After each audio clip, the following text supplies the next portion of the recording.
about the magic square. A magic square is a two-dimensional array with n rows and n columns, so it is a square matrix, in which each of the integers 1, 2, 3 right up to n squared appears exactly once, and all column sums, row sums, and diagonal sums are equal. The array mapped in figure 1 is a 7 by 7 magic square in which all the rows, columns are in the two main diagonals. The following is the algorithm for constructing a magic square with n rows and n columns for any odd integer. So as you can see here, this for the array with n being equal to 7. As you can see, different indices 0 to 6, 0 to 6. So this is 1. See that you can check and see that each of these digits from 1 height up to 49, which is the square of 7, appears exactly once. And the conditions are that z should be equal to 1, first of all. We place z in the middle of the top row. So this is our top row here, and this is the middle. So this is where 1 is supposed to be. We loop until all the integers are placed in the array. So it's that in this condition, they're already giving us, in this particular step, they're already giving us the condition for our loop, because we loop until all the integers, that is 1 up to n squared, are placed in the array. First of all, we loop, we increment z, that is z becomes z plus 1. From there, now we move from one row up, that is, we move one row up and one column to the right to place the integer z, unless one of the following condition occurs. So what are they saying here? After we must have placed a particular integer, we move one row up and one column to the right. And if a move takes you above the top row in the j column, we move to the bottom of the j column and we place the value z. As you can see here, normally, let me take an example easy for you to see. So this is 25. We move one row up, one column to the right. This is 26. Up, right. This is 27. Up, right. This is 28. But now they are conditioned, because this zigzag movement will not always take us to a particular cell or to a particular valid cell. Like for example, with 1, is that if we move one row up, we are already out of the bounds, as it says here. That if you move above the top row, because this is the top row, when we move one row up, we are already above the top. And when such happens, what should we do? We need to move to the bottom of the jth column. So we maintain that column, but we move to the bottom. That is why it's supposed to be up and here. Since it's already right up, I move to the bottom. So that's why 2 is being placed here. And that's how we continue the movement. 3, 4, and so on. Now, if a move takes you outside to the right of the square in the ith row, we place z in that same row but to the left side. An example is with 5. 4, when I move up, when I move to the right, it's already out of the box. That's why I come back to the left. That is where 5 is supposed to be. And the last condition says that what? If a move takes you to an already filled square, or you move out of the square at the upper right corner, you place Z directly below. An example is 28. When you move here, this is already top right. Since it is already at top right, we move below, which is 29, as you can see. Another instance is, for example, I will take an example with let me identify a number for you to clearly see. Yes, if I take an example with 14, see that 14, if I move up right, I'm entering the cell that's already filled. Why will I say it's already filled? Because before I having 14, 8 is already there. So when I want to move here and here to identify 15, it's already filled. That's why 15 is directly below 15. So those are the three conditions correctly explained. Now, the A part says, by applying this algorithm, complete the 5 by 5 magic square in figure 2 above, which has been started. So we are supposed to complete this. Let us go and complete the square. So we are back here. This is the square. These are the different conditions for us to clearly identify. So this is 1. If you are supposed to move right up, it's already out of bounds. So this is where 2 is going to be. Up, right, I have 3. Now, when I move up, if I go to the right, it is already out of bounds. So I respect the red condition. So instead of being up right, I come to the left. So this is where 4 is going to be. Up right, this is 5. When I move up right, I'm coming to a cell that is already filled. And when it's already filled, like they said here, if a move takes you to an already filled square, what should you do? Place Z immediately below Z minus 1. So instead of putting 6 here, 6 will come and enter directly below 5. Up right, 7. Up right, 8. If I move up, I'm already out of bound. right. And they say when you're up, when you're already above the top row, what should you do? You move to the bottom. So this, instead of going right up here, we can take me here, then to the right. This is where 9 is going to be. Top, when I move right, it brings me back at this level. So this is 10. If I take top right, it's already filled. And when it is already filled, I fill below. So this is 11. Top right, 12. Top right, 13. Top right, 14. Top right, 15. And they said, when I'm already at the upper, at the top right of the square, the next one is below, because this is what they said here. If a move takes you to an already filled square, or if you move out of the square at the upper right, which is here, we place below. So this is where 16 comes. Top right, when I move to the right, it's already out of the row. So 16 comes here. This is 16. Top brings me down here. Then right, I am here. So this is 17, 18, 19. 20, top is supposed to be here, but it's already filled. So 20 comes here. 21 comes here. When I move top, if I move to the right, I'm already out. So 22 comes here.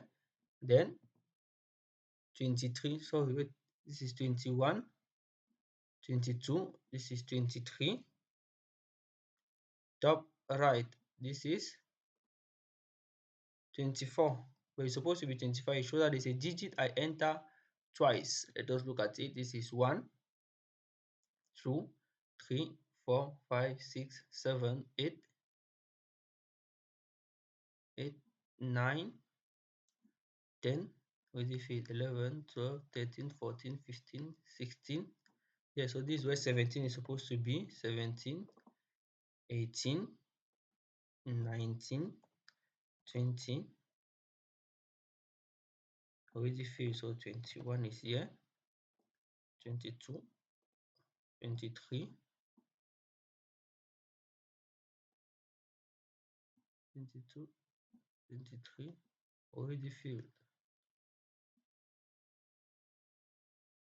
Wait, let us start it back and fill properly.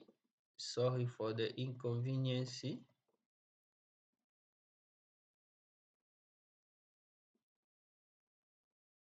But I hope you understood the condition, because this time I'm going to be fast. So this is 1, 2, 3, 4, 5, already filled. So 6, 7, 8, up, bring me down here. 9, up, then here. 10, already filled. 11, 12, 13, 14, 15. So 16 is down here. Then upright, 17. So 18 comes here. 19, 20, already filled. So 21 is here. 22, 23, 24, and finally 25. So that is the magic square for n equals to 5. I hope you understood the logic. Let us go now to the coding part of it. Back to our questions. The B part says, write a subroutine in pseudocode, create square, math n, which creates the magic square, math, with n rows and n columns. Okay. The C part says, construct an algorithm for the subroutine diagonal, which calculates the sum of all elements in the main diagonal. That's our leading diagonal. And then an array with n rows and n column holds every number from 1 up to n squared. Construct an algorithm for the subroutine verify that checks whether the n times n array math is a magic square. This subroutine uses the diagonal subroutine above. Implementation, it says, using an imperative programming language of your choice, convert the pseudocodes for create square, diagonal, and verify into programming languages, function, or procedures. So, dear students, I'm quite sure that if you have seeing the no particular syntax of pseudocode, I am sure that if you are able of writing the C part of the different pseudocode, it is okay. In this video, I'm just going to proceed directly to the programming implementation. But as it is said, the algorithm is also needed, because I'm quite sure that if you don't know how the algorithm is going to look like, you can't write the program. So that's why I want to proceed directly to the program. So first of all, I include my library, standard input output.h. I have my int main, very important. Now we proceed to the create square first of all, which takes parameter math, which is an n by n. It's a matrix with n rows and n columns. So what do we have? We remember that when you are declaring, when you are passing an array of, when you are passing an array of a two-dimensional array as a parameter, at least you need to precise the row number. So I first of all define the size. So hashtag define. Let me say size. Let me just declare it as a global. Oh, let me define the size. So hashtag define size. Let me say 10. Now I have my void create square. It takes as parameter math and an integer n. What does it do? It loops out and create the magic square number. A two-dimensional array, it means that we need our counter, but in this case I'm not sure we are looping like it is supposed to be done normally, because the condition that is being given here, we are looping up till it is n square. A student can decide to use a while loop, or another student can decide to use a for loop. It is still correct, because here we know the number of times you are looping through, because you are looping from 1 up to n square. So first of all, I define my z, I define my column and my row. And first of all, they said that what we should place z in the middle of the top row, meaning that what row takes 0, as you can see here, because the top row is row 0, while column is equals to n divided by 2, that is the middle. And now math at position row. Let me just use a while loop. So while we are looping until z is we are looping until z is less than or equals to n squared. So while z is less than or equals to n times n. So first of all, the initial value of z is 1. So what do we have? Math at position row column is equals to z. After we have placed z in the middle, what do? We loop through in the loop now. So first, it means that this is supposed to be out.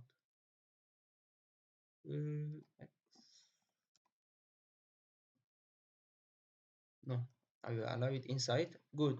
From there now, z increments. As z increments now, we move one row up and one column to the right, meaning that row becomes, we move one row up, and as you are moving up, row is instead reducing. So row decreases, because if you are here and you're moving one row up, it means that you are decreasing.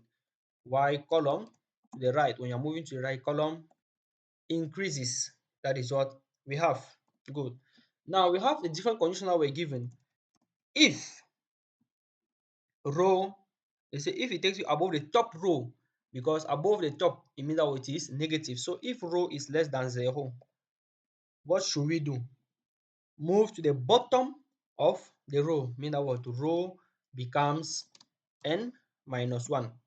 Because if it is if n is 7, it means that the bottom row is 6. So we move to this particular one. The next condition says what? If a move takes you outside to the right of the square in the ith row, that is outside, means that what we are out of the different columns. So if column is greater than or equals to, or let me say greater than n minus 1, because if it is greater than n minus 1, means that we are already out of it. Then what should we happen? Column becomes 0, because an example we did with 29, when it comes out, it brings you back to level 0. Now, the next condition says, if a move takes you to an already filled square, so if it takes you to a square that is already filled, now our array is an array of integer, and we know that by default, the initial values are 0. So if, for example, math at position row, position column, if it is different from 0, remember there are two conditions that were given. If it is different from 0 or, let us put the or,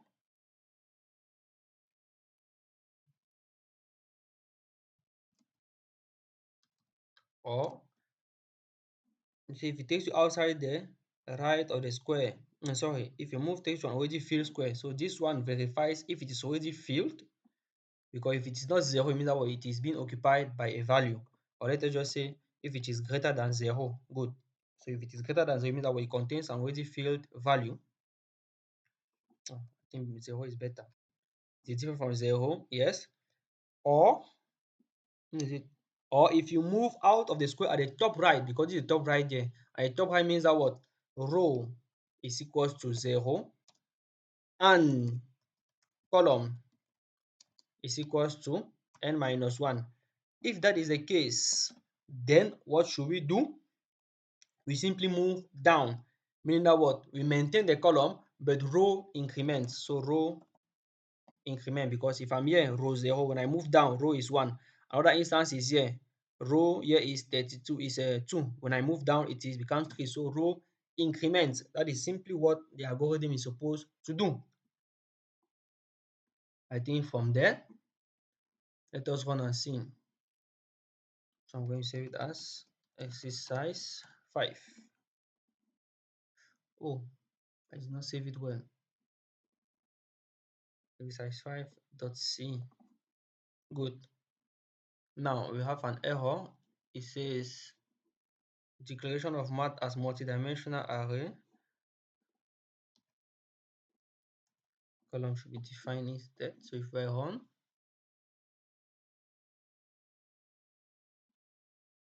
error, it says z was not declared. So here it's supposed to be small z. So if I run it back, to test equality, it is double equals to sign. Thank you. And we run again, 0 error. So we are okay. Now, write a subroutine in pseudocode. So if you guys could arrive here, so mean that in pseudocode I will simply have proceed to create square, then I will declare the parameter as you can see. I declare this one, then I say while z is like this, instead of this, it is do. All of this remains the same. Then I have this. That is all. So we are done with that. The next one is the diagonal, which calculates the sum of all elements on the main diagonal. So what do we have? Which calculates the sum of all the elements of the diagonal. I'm sure it has to return because we have to test, because one of the conditions they say here is that the magic square m is usually calculated as this, and they said is the two diagonal out up to 175. So here I'm sure we are supposed to return. So int diagonal, it takes math and n as parameters again. So I will just copy this. Good. Now, when we talk of the leading diagonal, we're talking about this. So for the leading diagonal, this is what we have here: 30, 47, 8, 25, 42, 3, 20. Those are the leading diagonal. And you realize that the diagonal occurs where the row and the column are the same, like 30, 1, 1, 2, 2, 3, 3, 4, 4, 5, 5, 6, 6. That is how you identify the values of diagonal. So I can simply have my int I. Then I loop throughout math. So for I equals to 0, I less than n, I increments. What do I have? I don't even need this. I initialize my sum to 0. Remember, when you're having a variable that will be changing in your loop through addition, you initialize it to 0 or to a precise value that is given in the problem description. In this case, we're not given, so I initialize it to a 0. So now what do we have? Sum will simply be sum plus math at position I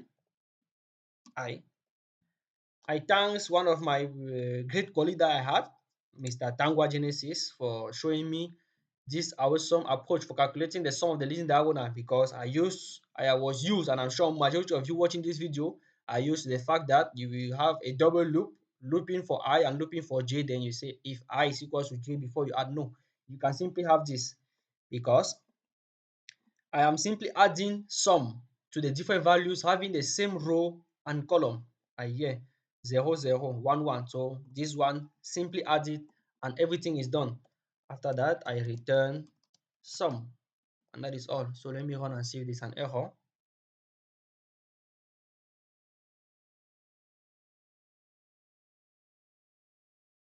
No error. We proceed. The next one was, I think it is verify. So what do we have? Um, it needs to verify. So I can say void verify. It takes the same parameter.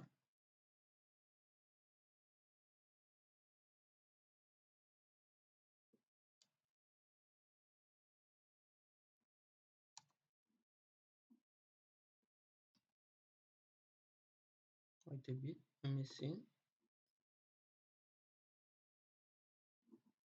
Let me close this. We are here. Verify. What do we have? I first of all calculate m, and I said m is equals to n into n squared. So n times in bracket 1 plus n times n, all that divided by 2. That is what we have. Now, if m is equals to the result of diagonal, that is, when I pass n to diagonal, if the value it returns is equals to m, then it's a magic square. In that case, I will simply have printf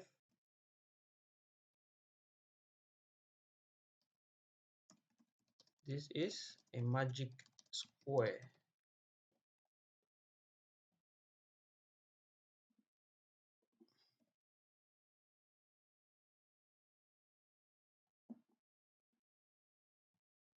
Else, I simply print the contrary.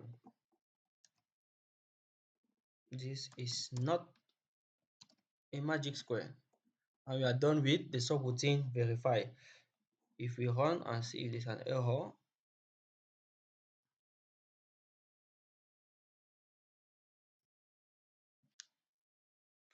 zero error. Now, write a main program that prompts the user to enter a positive number, calls the create square subroutine to create the magic square of n rows and n columns, display the constructed magic square. So let me declare it as a global variable. So I have int magic. It takes as parameter size.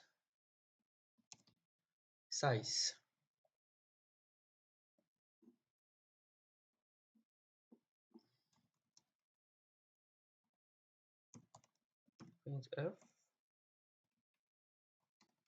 enter a positive integer,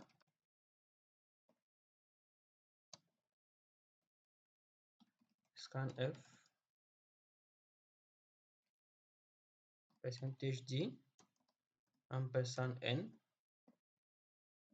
Then what do we have? This we have to call the create square. So create square.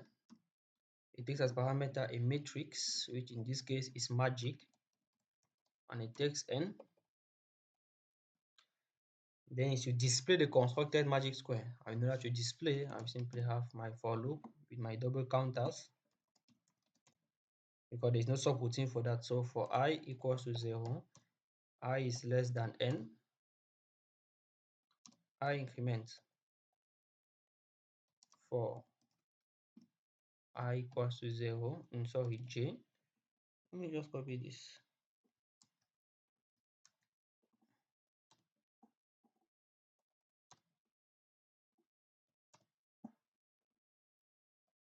What do we do? Printf %d. Let me put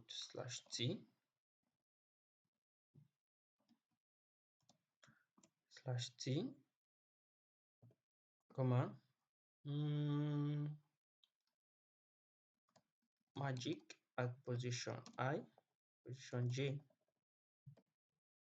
And after every column, I print a new line.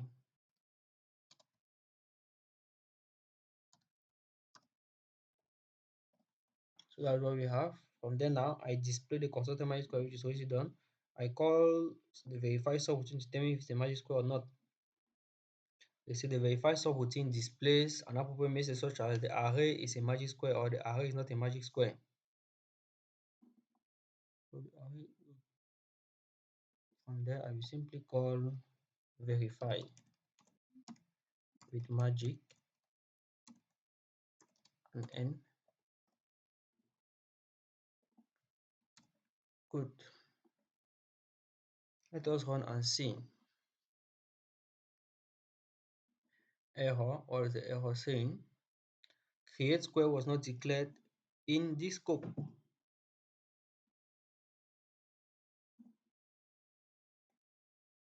Capital C.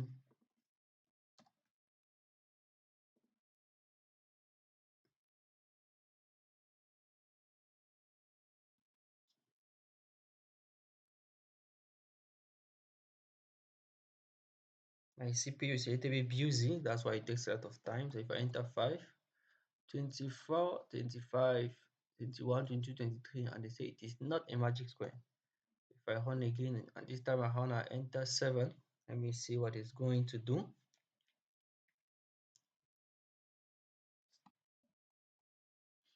No, this is not a magic square.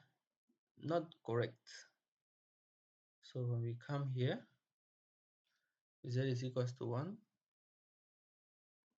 row 0, mat at position 0, position call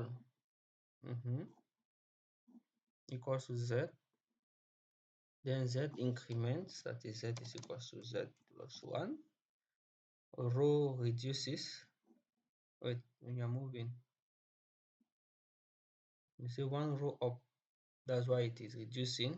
One column to the right, it increases. Yes, now if row is less than 0, when our it is negative, row becomes n minus 1.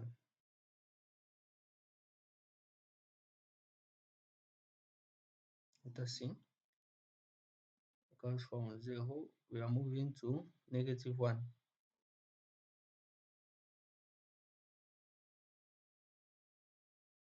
Number of negative 1 brings us to number 6. Correct. If column is greater than n minus 1, for example here, if it is greater than n minus 1, bring it back to 0.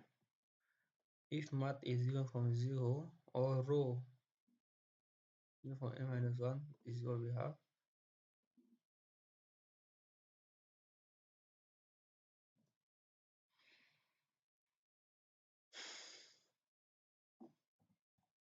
Not okay. Let us try and check again. I think the problem is at the level of identifying whether a cell is filled or not. So before trying to fill, let me set all entries to -1. So let us fill the array first of all to -1 in such a way that we'll be able to know whether an array is filled or not. So at this level, I will simply say mat at position ij equals to -1. So now to determine if it is filled at this level, I will simply say if it is different from -1. If I run again, error, I and j were not declared. Integers, semicolon.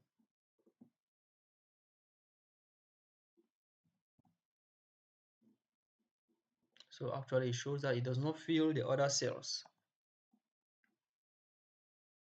Let us see. Call and row.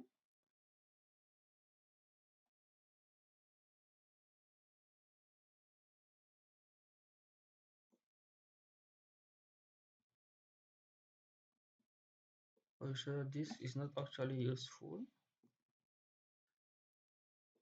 So let us see O minus 1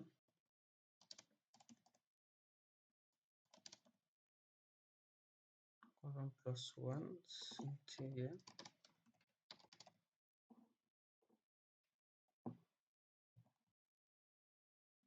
1 is filled, but the other ones are not.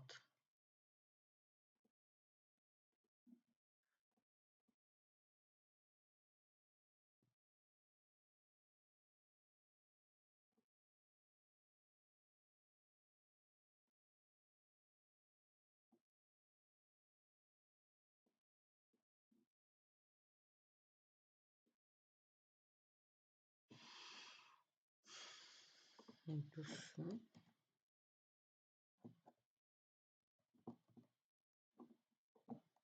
if it's going to change something.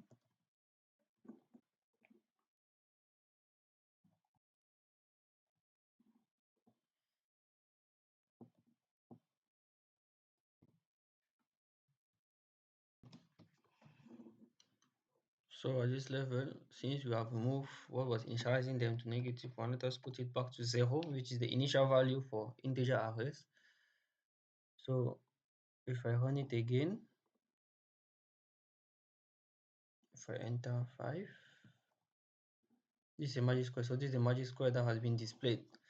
Let us run with 7 and see whether it's going to work as it is shown in the diagram. If we compare, it is not filled the same way, but it says it is a magic square. 1, 7, 8 is down, this is 9, 2, 3, 4, 5, 6, 7, 8 is supposed to be down. Let us check. If it comes from already filled square,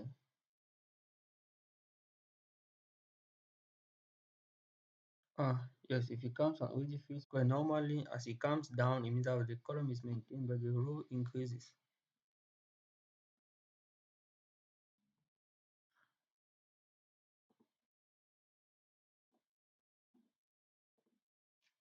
If I enter, for example, 3,